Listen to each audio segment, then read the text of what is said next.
Good morning. Fresh off your election spree last night? Fresh off the election spree, yes. We'll keep the political talk short. Okay. I think some people will appreciate the break. I know I will, like even in All-In Pod. That's like really all they've talked about. Yeah. So I think it'll be nice for the break. We try not to focus on it too much, but we do have to talk about it. It's a big decision, right? 2024. As of right now, everybody's saying Trump has won. It's been confirmed by multiple news sources. Your initial reactions, Mike Andes? I don't know. I don't really care. Yeah. It's just like, the good thing is I don't think we'll go into war in the next 4 years. I think we'll withdraw from some of our current spots. That's a big deal for me. And then that ripples down the economy. So, and then that impacts interest rates. Mm-hmm. So, I had contacted, when I vote, I had to make sure I know what I'm talking about a little bit. Yeah. So I contacted a few people I know that are a little higher up in the military, and they basically were saying everyone's planning that if Kamala was going to win, we were going to go into World War within the next 4 years. And so, and these are people that would not say that. They would never, they're not spewing. Yeah, no. These are I trust these people. They would never say that sort of thing. And so, I think war is really stupid. And I think that diplomacy and being able to negotiate is why we as humans should not have to do that. And instead of just ripping each other apart. And then I think that draws the economy down too and causes inflation and a lot of other ripple effects. So that was my main thing this year when I was looking at it. And then in terms of my initial thoughts, I just hope he can bring people together a little bit more. I don't think it's in him. I think he just loves to fight and that's in him. So, but I think the broader perspective, not having wars, feeling pretty confident in the tax situation as well as our ability to compete on a world stage, I think is going to be good. And the reason I actually cared a little bit this year was because the next 4 years will be really pivotal for Augusta. So we've been doing a lot of the infrastructure part, and in the next 5 years we'll scale. Mm-hmm. And so interest rates are going to be a big piece of that if I happen to tap into capital markets. Mm-hmm. So yeah, that's what I was thinking about. And tax benefits, interest rates and tax benefits. Just interest rates and taxes, incentives. But even still, we're S corp still, so we're not affected by corporate tax rates. Yeah, fair enough. So, but yeah, it was interesting. Yeah. So I stayed up. I wanted to see. I usually when it's election night, if we're going to know what the results are that night, I like to try to see the victory speech live, whoever it is. I like that initial reaction because it kind of sets the tone as well. Right. They're tired. It's been a long 72, 48 hours for them. They haven't slept much. So you kind of see what's the tonality of the victory. Yeah. And with Trump, he actually didn't lean too aggressively into the fight kind of mentality that he's had. He did preach more American prosperity. That was his goal. He didn't attack or bring up the left or Kamala once, I believe. I mean, you can fact check me. This is just my initial reaction at all. He was focused on American prosperity, which I really liked and I appreciate. My takeaways, actually, it's very interesting, are from two completely different people, but I thought that they were good takeaways. Number one, Patrick Bet David podcasted a live stream, and he was jacked up. He was on another level. It was wild. And he's a very public Trump supporter. But one thing that he said that was very interesting in his live stream was the next 4 years, you may think it's going to be great, right? Because he's very pro-Trump. He's hey, you may think it's going to be great, but what you need to do for you and for your family is plan how you're going to take advantage of the next 4 years. Right. And obviously, Patrick Bet David's audience is mostly going to be business owners or business type folks. And he's saying you need to make a 4-year plan for you, for your business, for your family, because you can't just assume if you think Trump's great and America's going to bounce back or whatever, you still have to have a plan and you still have to act on it. I thought that was great advice because a lot of people put too much emphasis on elections. They kind of give the power away to whoever wins. I thought that was great advice. And the second was Jon Stewart. And his initial reaction was, these pundits know nothing. Yeah. And you have to stay focused on you. And you have to stay focused on creating a better world for yourself, for your family, for your community. And he did this quick, I'm not going to show it, but he did this quick succession of pundit takes since 2008, and it's hilarious. One of them in 2008 as like, and the racial divide in America is over. And he was like, yeah, that lasted one day, because Obama won, right? And he just shows these pundit clips and he goes, it doesn't matter. The experts know nothing. It really comes down to us as individuals trying to better ourselves, our families, and our communities. And that's what you have to choose to do every day. And I thought those were two great takeaways, whether, Patrick Bet-David is a huge Trumper and Jon Stewart's pretty left, publicly speaking. I think it's still a good message that they both kind of agree on. Yeah, the historic thing that is about this is like we have a full suite. Yeah. I should say we. The red. Whoa. The red side has like a red full suite, right? Cut that. So you got like House, Senate, and you have the presidency. So whatever they want to get done in the next 4 years or 2 years, they can get done. Yep. And so Trump has a really interesting opportunity because he doesn't get to run again. He's also the end of his career, end of his life. And so I really hope it settles in. I just don't see a track record of that happening. But like, I also think he has a really, really strong VP. I think JD Vance is solid. I know he has like some stuff in his past where everyone does. So, but like, I mean, like overall, like as a communicator, as a negotiator, as a leader, as someone that can speak well to both sides of the aisle, I think he's solid. I obviously we'll see what happens in the next few years, but like I think JD could be a really good next 4 to 8 years for the party. Assuming he can pick up a lot of stuff in VP and then take that on to the presidency down the road. I don't know. I'm just kind of pontificating, but I think he's a very solid communicator, and he doesn't feel like a politician to the extent that previous administrations have. So they have a very unique 2 years, dude. They could put one bill on the table and get everything passed. Yeah, they could literally take everything they want to do with this agenda, and in the next 6 months have a bill and it get pushed through Senate, pushed through House, and just go in. So there's going to be actually change made. Like that's what I'm kind of looking forward to is like there is not that divide at Senate and House, and I usually kind of like that to kind of keep things balanced, right? Because like usually kind of gridlocks things. There isn't a lot of changes made, but I do think we've kind of swung so far in one direction, and this is why the polls went the way they did. Is like we kind of need a balance, and like we need a correction back the other direction. So I'm interested to see what they do. And he's made a lot of promises, and so historically he usually does them. And somehow pulls off like a wall and like cutting corporate taxes. And he did it in the past. So it's interesting to see what happens there. I really want to see what happens next 4 months when it comes to Ukraine and when it comes to Palestine and some of our other areas that we have these factions and see what happens there. Yeah. One thing that I thought was interesting, if you look at the exit polls, and I know I just said, Jon Stewart, the pundits, the pollsters, they know nothing.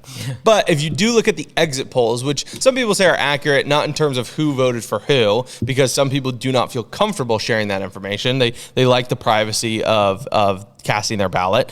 But the exit poll, what was the main concern or decision point in your vote? And the overwhelming majority of America was concerns for democracy. And that was what the Democrats really ran on, was that Trump was going to ruin democracy. And what now all the pundits are saying, I don't know if they're right or not, but they are now saying, well, maybe that's what Trump's voters were concerned about, the way Kamala was put into power, and that they felt that if the Democrats won again, they would lose more power in elections in their authority as voters. And so concerns for democracy was the core issue on both sides, and that actually didn't play out well for the Democrats.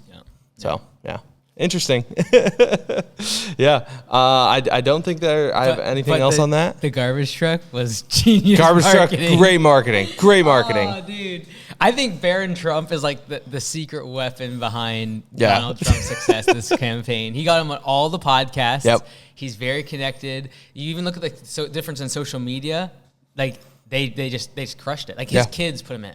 Yeah. Like in terms of like making sure he was connected with all the right people, like the Dana White connection, the Elon connection, the All In podcast. You look, it's all his kids really doing a great job. So whether or not like people like that or not, it was interesting to see the uniqueness of like Eric Trump posting a backstage picture about to go on versus like Kamala with her camera on making phone calls to people. It's like it's just staged. Yeah. And not to say that both sides don't do stage things. I'm not saying that. Of course. But it's like the authenticity of social media and grassroots marketing and a guerrilla marketing versus like very structured, very campaign driven.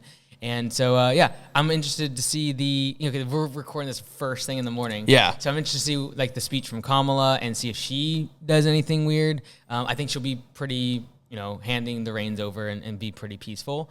But it is kind of funny that she has to certify the election. Yes. SVP. Yeah. Kind of brutal. And give us some grace, because this is our initial reaction. Quite literally, it's the morning after, 7 a.m. right after. Yeah. So there's a lot of stuff that's going to come out where you're not making massive endorsements or statements, because we don't know what's going to happen in the next 48 hours. I also think that we are on the verge of a recession. Yeah. Like if you look at the data from unemployment, and then now you're going to have all these seasonal workers that just come out of the election. There's hundreds of thousands of them that are employed seasonally for the election. They're all going to go now be unemployed. You look at last month's revision on the jobs data and the general direction of unemployment. It is not good. The amount of jobs being created last month was 12,000 jobs in all of the United States, net positive. That will turn negative, I think, even in the next couple months. There'll be seasonal stuff. And yes, the hurricanes adjusted, blah, blah, blah, blah, blah.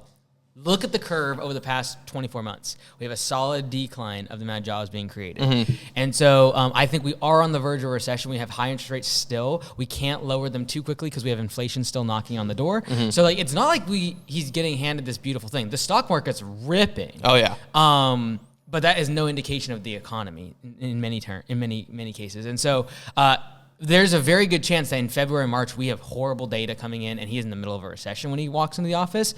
I do believe in the next 4 years, we will have some serious prosperity in terms of economically, and that is why I voted the way I did. Yeah. And so I just think that the economy is one thing that affects all of us. Like there are these people will have their one or two things that they'll vote based upon, but the economy will affect all of it, because if you have a great economy, you can afford other programs, you can afford other things. And so I'm very interested to see how we do a spending. Like if they come through with a new budget, it will get passed. This is like the first time in a long time a budget will get passed with whatever is put on it.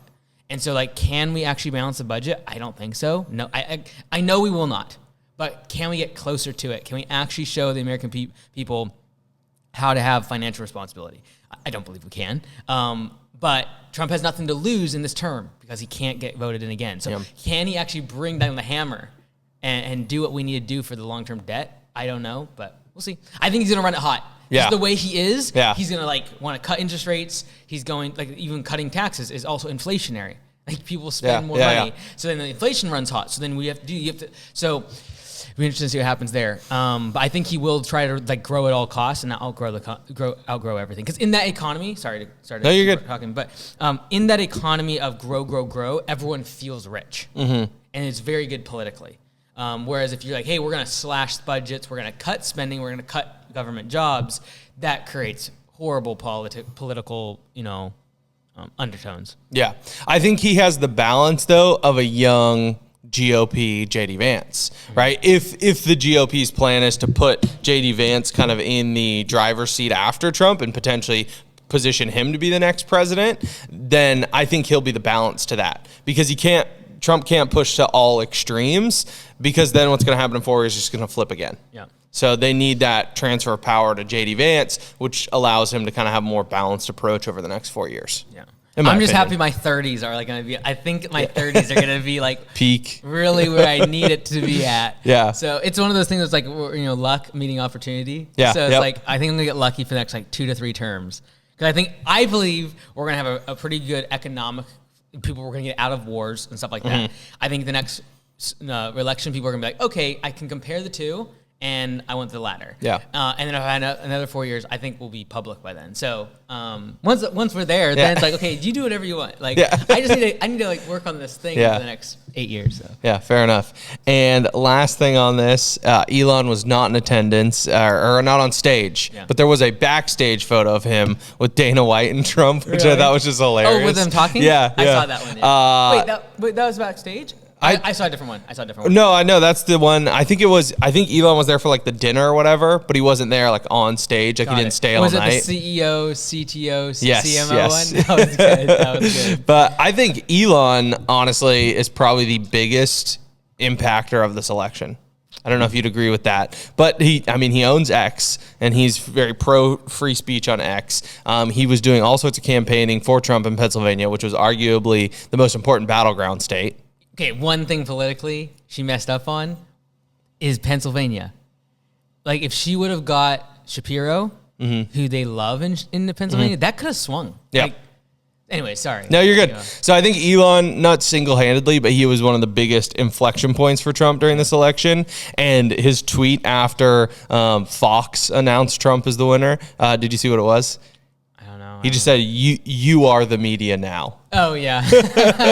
Which, like, it's kind of ambiguous, but I get it. It's basically kind of the speaking truth to power, if you will. I have to give him credit. Last night, I didn't spend a lot of time on it. I just kind of jumped on it back and forth. X was the most balanced. Yeah. I saw both sides. Yep. I saw extremities of both sides. I saw the middle. Like, I did feel like it was balanced. Yep.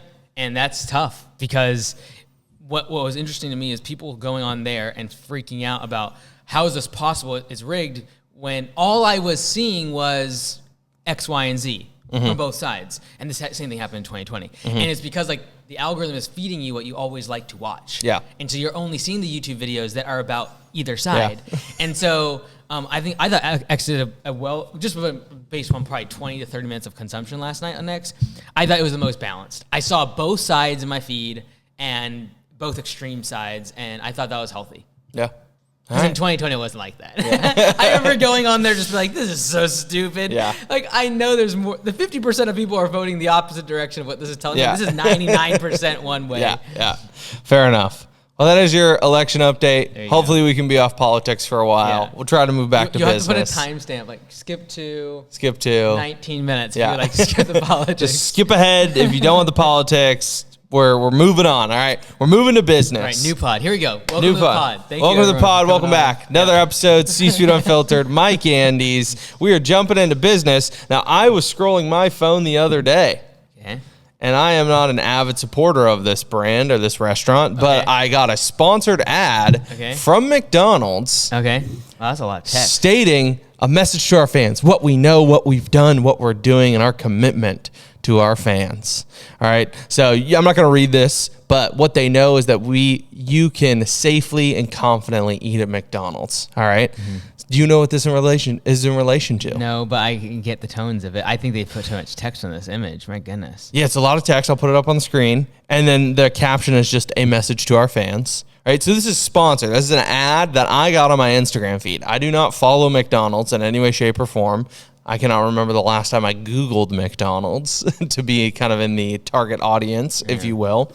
And it has 77,000 likes. So I was very confused because what happened is from like some onions went bad. NBC News, exactly that. So the slivered onion used in the burgers are the likely source of the outbreak, the CDC said. Now here's the interesting part, and this is what I wanted to ask you about. McDonald's clearly made a mistake, right? There was an E. coli outbreak because of these slivered onions. Now the total cases is 90 across the whole U.S. Now, I never knew about this, but then I get this targeted ad. Very kind of interesting. What are your thoughts on how that played out? There's only 90 cases of this happening. In this post, they're basically saying we've already fixed it, but now they have to blast to everybody that there was a problem that I didn't even know about. Because we're talking about it. Yeah. Okay. So if you get into the news and it's negative and then you fix the problem, sharing about it is actually a really positive thing. And so I think they could have done their messaging slightly differently to make sure you could consume this. Right. They could have been like, this happened, we fixed it, we're sorry, and it'll never happen again because of X, Y, and Z. But what they're showing here is that they are addressing it publicly, and this is a positive thing for their brand. This will be a good thing for them. Like the breakout, bad. But like long tail, they'll take this and be like, we were able to actually pinpoint where the onions came from. We were able to immediately shut it down. And over the next 3 months, we have 0 outbreaks. Mm-hmm. That's actually a really positive thing for a brand because when you're feeding millions of people a day, you're going to have issues. You are. Yeah. And when you have all the suppliers across all sorts of states and counties, et cetera, you're going to have some E. coli, you're going to have some feces in there, you're going to have all sorts of weird stuff. Yep. So it's going to happen. It's a matter of how do you deal with it. That's a pretty open and transparent way of doing it. I think it's a positive thing, and I think it'll actually be positive for the brand long term. Mm-hmm. I think that ad could be changed a little bit more, but it's definitely that it's in detail in part to show transparency. I was wondering, I don't want to cut you off. Did they make it so visually non-appealing so people wouldn't read it? I think that you know what I mean? I think people, like, especially on social media, if I was making this ad, which, dude, they have smarter people than me doing this stuff. So Of course. but like I would say, I would probably take out the commitment to our fans part. I would just be like, we messed up. Like that would be a better headline, like hook. Like we messed up. Here's what we've done about it. This will never happen again, and here's why. I think that would be more straightforward than a lot of this. This is a lot of text. Like, dude, you really have to look at it. Right. You have to zoom in. Well, and that's like on a phone. Yeah, imagine that on a phone. I'm blowing this Yeah. up on my computer. The text is very small. And I think that starting off with what we know, I would have started with what we know is like we messed up instead of you can safely and confidently eat at McDonald's. I think it's very corporate speak. Like Yeah. I'm much more a fan of if you messed up, just be like we stink. It's also it is a outward expression. You can Yeah. safely eat, not hey, we Yeah. made a mistake. I get it. It's an ad. Like they're actually putting money behind this, so you can't have a negative perception of the brand. But like personally, if you make a mistake, I've just learned it's just like admit the failure. You stink. I'm really sorry. Here's what I'm doing to fix it so it doesn't happen again. And you can confidently like this should have been last. Like what we know is that we can safely and confidently eat at McDonald's because of there was a mistake and you fixed it. Got it. Yep. I think having that as the biggest font when you just made a mistake, saying you can confidently, that's like in the middle of like the crisis with Copilot this year. Like it's down and be like, you can confidently join Copilot and it will never go down. It's like, no, dude, you just messed up. Yeah, Don't that makes talk sense. about that. Like talk about what you're gonna do, like what we've been trying to do, and like make it more reliable. Here's what we're doing on the back end, and we're gonna be able to show like if we're up or not, and like what our track record is, and like we're gonna show it publicly. So that's just my opinion. These people are geniuses. They make hundreds of billions of dollars. So. Yeah, I just thought it was interesting that I got a sponsored ad when I don't have like the McDonald's app. I can't remember the last time I Googled or researched anything McDonald's. I didn't know anything about this story. So my initial reaction as one individual consumer is, ew, gross. Yeah. Like what'd they do this time? But you're saying from a business perspective, it's actually a good move. The fact that they're able to say that the onions come from Colorado, so it's like, oh, like they're not shipping them off from Hong Kong, which that's how some people's perception is, where they're building them in a lab. It's like, hey, we actually know exactly where they came from. This is the problem. Here's what we've done to rectify it. I think it's a very strong positive move in terms of trusting the brand. Because if they try to hide something, that's when the outcry comes. Yeah. Like when you try to hide things, it makes people not trust you anytime because well, is there other things going on? Is there more outbreaks and we're not knowing about it? Versus like, hey, there's this one outbreak. There's 90 people. We stink. Here's what we did to fix it. It's from this one specific farm. Here's what happened. It's like, okay, they have a handle on things. And if there are bad things happening, they'll let me know. So would you say if you had, I mean, I don't know what the percentage is here. Like how many people are served at a McDonald's every week? Oh, millions, man. Millions, right? Yeah. So not, and then so 90. Yeah, the math is great. Yeah. It just doesn't make sense. Like why make the whole nationwide posting? Because we're talking about it. I know. It's a great way to be able to position your brand. Like when there's crazy stuff happening, that's how you position a brand. So you position your brand, like, so for example, sometimes a company will take a stance on politics or something. Because like you position the brand based upon, so now Tesla is somehow, because Elon, like, oh, well, we're red. Like that is because it's MAGA, right? Like that is the brand positioning because he's rallied around something. So when you make a big mistake, you can do the same thing. And it's like, hey, this is what we stand for. This is who we are. And it becomes a brand positioning. And I think it's a healthy thing for a restaurant to do long term. Maybe in the short term it hurts them, but in the long term, you trust that food is going to be managed well. And if they do make mistakes, they're literally telling everyone about it. Yeah. I think that's a better move. Yeah.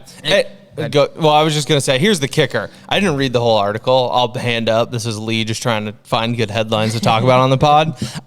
It changes a little bit here because I didn't know the full story, so I'm not trying to be insensitive. One person did die, and it was linked to these onions, and then 27 did get hospitalized. To the extent of their hospitalization, I don't know. It could just be, an outpatient type of thing. Since you're being insensitive, they did eat at McDonald's. Yeah, well, yeah. So one person did die. Decisions were made. That now makes more sense that like there was this national kind of broadcast. Yeah. If you can directly link someone died because of your product, I think you have to at that point. Yeah, of course. You probably legally, I'm pretty sure CDC or whoever's in charge, FDA. Yeah, and I think if you, it's challenging because like if you're the company, they probably know who died and like they probably could see like medical history, or like they could probably look at this person and be like, oh, they died from our onions, but there was they had 5 other contributing factors. They probably potentially have a weak immune system, etc. So that's easy sometimes as a company to just say that, Right? Because that is actually a very valid thing. Like if you have a bad heart, a horrible liver, and then you go get E. coli, you might have a problem. And if you're 100 pounds overweight when you do it, also might have more risk of dying. Yeah. And so it's easy to jump to that and say that as a business, and even like local, internally, like you've seen me recently, like this is the standard of how we handle this sort of thing. And like it is much more along the lines of what they're doing, which is like, this is where we messed up. Here's how we're going to fix it. And we're not going to hide stuff. Do you think McDonald's has people that perform autopsies on retainer? I wouldn't doubt I don't want to I'm Speculate. just saying. I feel like that seems like a lot of people might try to be linking their deaths to McDonald's. That's right. It's like the hot coffee lawsuit. Right. That's like that iconic lawsuit about how someone sued because the coffee was too hot, and they were what was it? They realized it was easier to just pay out all those lawsuits and keep the coffee at that temperature so that way it could stay fresh for longer or whatever. Right. Yeah. Yeah, marketing cost, dude. It's insane. So that is a McDonald's E. coli outbreak. All right. Now, this is, I'm going to steal this again, but I subscribe to Sean Purry's newsletter for My First Million. And he does his Twitter Tuesday, where he sends out his 5 favorite tweets from the previous week. And this one was interesting. This is a screenshot from Dylan O'Sullivan on Twitter. And this is from Robert Anton Wilson. I would assume this is an author. You are precisely as big as what you love and precisely as small as what you allow to annoy you. That's pretty good. So this is Sean Purry's thoughts on that. I'll let you kind of think through that, think thoughts about that. I love this mindset. Specifically, you are as small as what you allow to annoy you. Makes you realize how cheap you sell your happiness. Sell it to the lowest bidder at a moment's notice. What are your thoughts on that as it relates to entrepreneurship? You are precisely as big as what you love and precisely as small as what you allow to annoy you. Yeah, that's true. I allow little stuff to annoy me. Yeah. So I'm not like a good person to talk about. Yeah. Yeah, I would agree. Like, I'm getting better at knowing, like, oh, this is going to annoy me. I should not think about this. Yeah. But then usually, like, ponders in my brain. And it's the smallest stuff. It was like the other day, there was something that annoyed me. And then I stepped back, I'm like, okay, this whole division makes up like 3% of the revenue.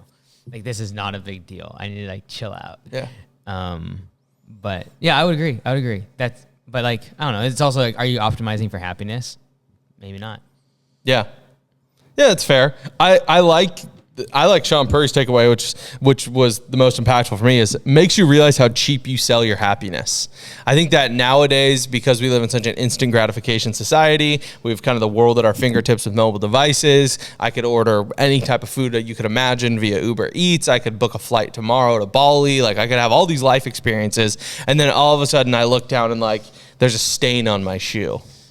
And I'm just like, oh man, I love these shoes. That's the worst. I'm so mad I spilled coffee on my shoes. Okay, I wouldn't get mad about that. Right, I'm not saying you. And I wouldn't either. But I'm just using it as an example. Like, that's just how like we can operate sometimes. Yeah. We cheaply sell our happiness. I could be thrilled that you and I had recorded a great podcast and like I'm stoked to post it and whatever. And then I look down and see that I spilled coffee on my shoe. I'm gonna be really mad, right? As an example, and then I sell my happiness. And then now for the next hour, I'm thinking about the coffee stain on my shoe and not the fact that we just sat down and had a great pod. Yeah. Right. And that's a great piece of perspective, how cheap you sell your happiness, because happiness, I would say, isn't cheap. I think it costs a lot to be happy in terms of being content with who you are, your surroundings, your situation in life, your family, your friends, your workplace, your business. For the business owners listening, it is hard to build happiness, to find happiness. And I think it's worth a lot and we sell it too cheap. That was my biggest takeaway. Do you think you need to be happy to be content, though? No.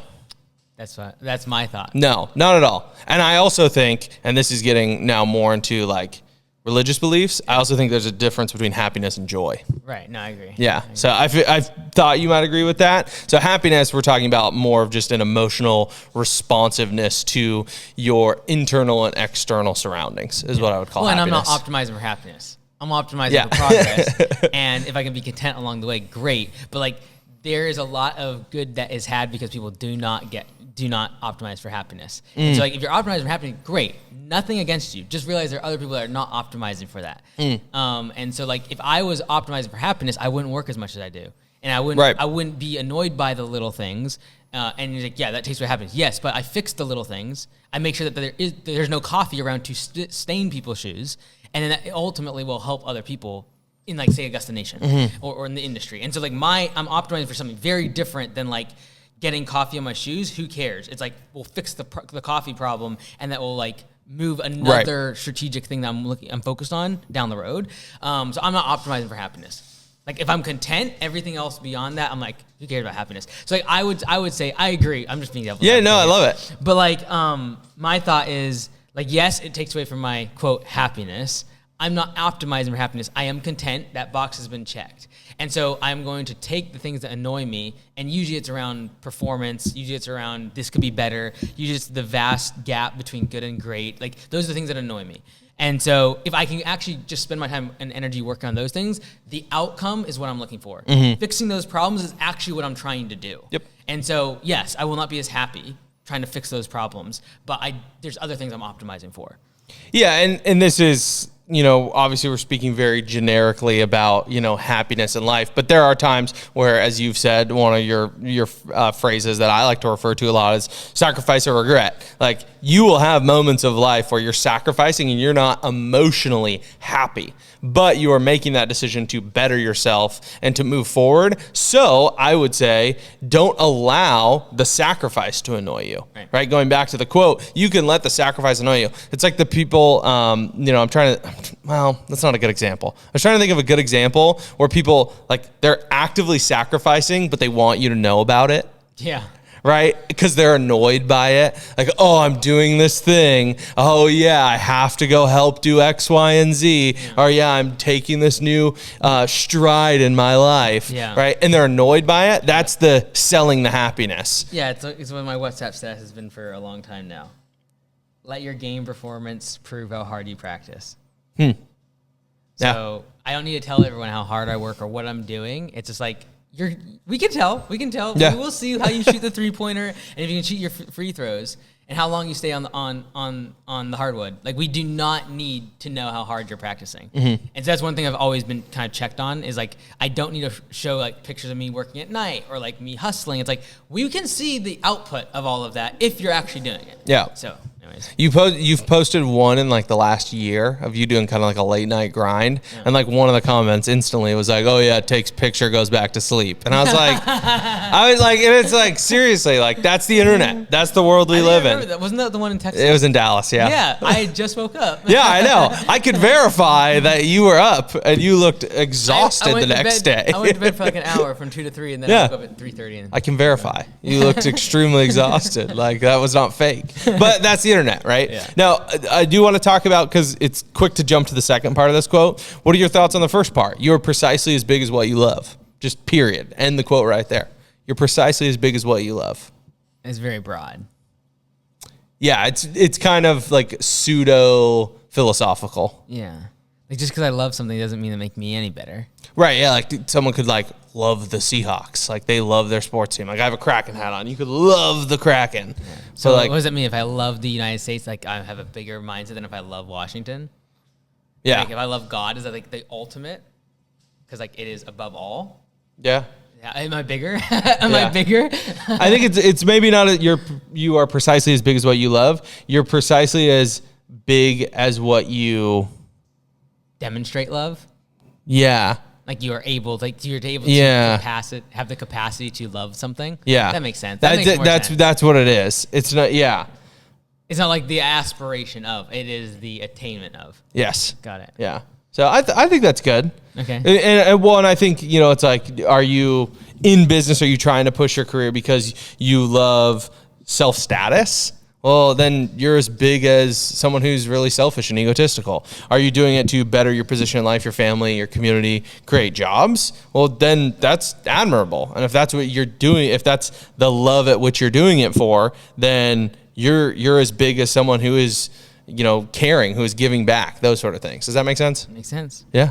Well, So, there you go. good stuff. I think that's all I have. Non-financial advice? Do you have any non-financial advice for the people? Do you have some? I do. Go ahead. Okay, so this is I was thinking thoughts. This is a... You remember that came from, right? Yeah, Keith Kelfis. So this is something that I wrote down. I don't remember why, but this is a thought I had, and I don't know if I believe it 100%, but this is Lee's not financial advice. Remember, you don't have to believe all of your thoughts. I don't have to believe all my thoughts, and this is not financial advice, so it doesn't matter. Right. This is a Lee Park original. Drama is bred from people's opinions about other people's actions. Okay. That's it. That's That's a just statement. Yeah. Okay. Apply that to your life. There's your non-financial advice. Oh, wait, you made this up? Yeah. Drama is okay. bred from people's opinions about other people's actions. Okay. So don't have opinions about other people's actions. Okay, that's the There's statement. the non-financial That's advice. the non-financial. I'm like, That's okay, the actionable it's like piece. Water is wet. Yeah, okay? water's wet. Great. Well, you Now- could argue it's not. Argue is the water's the essence of wetness, but it's not technically wet. Yeah, drama is bred from people's actions drama is bred from people's opinions about other people's actions. Okay. Don't have opinions about other people's actions. Okay. Want a drama-free life? Stop having opinions about other people's actions. We just had a lot of opinions about politics. Totally. Guess what that is? Drama. There's going to be people in the comments saying we're dumb, we're Trumpers, we're this, we're that. We are breeding drama. Right, okay, all right. Yeah, But that's content. I know. But I'm applying this more to personal life. Yeah, I got you. More to your personal life. Yeah, okay, So there you go. Okay, I had other financial, non-financial. I don't know where it went. So I'm just going to default for the next 2 months. Come to Blue Collar Summit. Heyo. So last month was 5 years since we started franchising. I said when I first started, in 5 years, I'll make it painfully obvious that you have to join Augusta, and it's an obvious choice. I think at this conference, the announcements I'm making will make that happen. So I love it. I'm looking forward to it. I'm excited. There's a lot of work. I'm still trying to do the workshop at the same time, but we're trying to tie up the loose ends of a lot of the stuff that we've been working on all year, and all of it came from recommendations from the owners and their feedback and their surveys. And I genuinely believe that based on what we announced, it'll be where it's actually you only don't join if you want your own name. Yep. And that's basically it. So I'm looking forward to it. I'm going to be able to deliver on. I've really had pressure on myself around this, and I thought what happened with Copilot was really going to slow me down to where I couldn't focus on several things I needed to make the 5-year marker. But at conference, I'm going to make a couple announcements, and I think it'll be good. It'll be all things that owners have asked for, but then a couple other things that will make it from a financial perspective where it's just this is, you should just join. Yeah. So I really believe what we've been doing over the past 5 years of building the foundation, whether it be Command Center or the coaching program or the stuff that we do with the websites and all that infrastructure has been important. And now we have the software that we own and we can do some really crazy stuff with it. Along with Augusta. So I'm looking forward to it. It's gonna be a good one. I'm looking forward to it. And if someone wants to join Augusta before conference, talk to me. Yeah, because it's gonna be a bottleneck, dude. Right after. Yes. I predict at least 20 locations will join at conference. Love it. That's my prediction. Yeah. We're shooting for 40 though. Yeah. But I do believe we can do that. And I need the money, so we need to. We're gonna take that money and do something cool for the owners. And anyways, that's my non-financial advice. Come to Blue Collar Summit. Come to Blue Collar Summit. You, your wife, your kid, your spouse, your dog, your cat, your manager, just everyone. No, I'm joking. Yeah. Just have a representative there. The Friday will be really good from a off-season perspective, and I think we will fix a lot of the. I genuinely believe is the number one problem with home service industry is the off season. All the other stuff, important. There's a lot of problems with marketing and sales and hiring, et cetera. If you fix this one problem, I do believe it'll have a massive trickle down effect. And we're seeing across Augusta Nation with the amount of revenue that people are making this winter compared to last. Yep. And so, anyways, that's my non-financial advice. Great. And if you join Augusta before Blue Collar Summit, you get to attend our exclusive events. There are events look at you out here. that the public does not get to That's be right. a part of. Yeah, the public will not hear my announcements. There you go. Yeah, That's true. Hear it. It's just going to be on the Thursday. And there's an exclusive party Saturday night. Top golf. And there's a wager on. And there's a wager. Anyone can outdrive me, I'll give them $100. So there we go. But I should get at least 5 shots. So now you're just stipulating different things. Yeah, no, I didn't send enough. Now everyone's into it. That's the problem. So I think what it should be is I get 5 shots. My highest drive is the benchmark. And if anyone beats that, then they get $100 from me. Here's a question for you. Okay. Can people bring outside drivers, or do they have to use Topgolf drivers? We should all have to use the same driver to keep it fair. All right. So just the Topgolf ones. Just the Topgolf ones. Literally, you could add 30 yards on. Yeah. Oh, yeah. Easily. Like if I had my driver versus the ones I've used, I've only gone there one time before. Yeah. But like my driver went way further. Yeah. So I know how far I can drive. What's your carry right now? I don't know what my carry is right now. Oh, okay. I just know like, when I 275. When I played, I was way less strong. Yeah. And I could easily do 260 to 280 consistently. Yeah. I believe I can still do 280. Yeah. If I get a hold of the ball. Carry. Yeah, if I have a good driver. Yeah. I think at Topgolf, like when I went like I can 6 bring months mine. ago, I went like, it was only like 240. So I believe there's like a 30 to 40 yard gap there. I could bring mine, but I don't want it to get passed around. I'd let you use it just to see what your top number is with like a really good driver. $100 isn't worth it, dude. The pride. We should make it a thing. We should definitely make it a thing at Augusta Nation. What if we okay, yeah, I got it. I got ideas. Okay. I got ideas. We should just take an old one and spray paint it gold. We're on the same wavelength. Have a little award. Yeah. Alrighty. Is that it? That's the pod. Like and subscribe.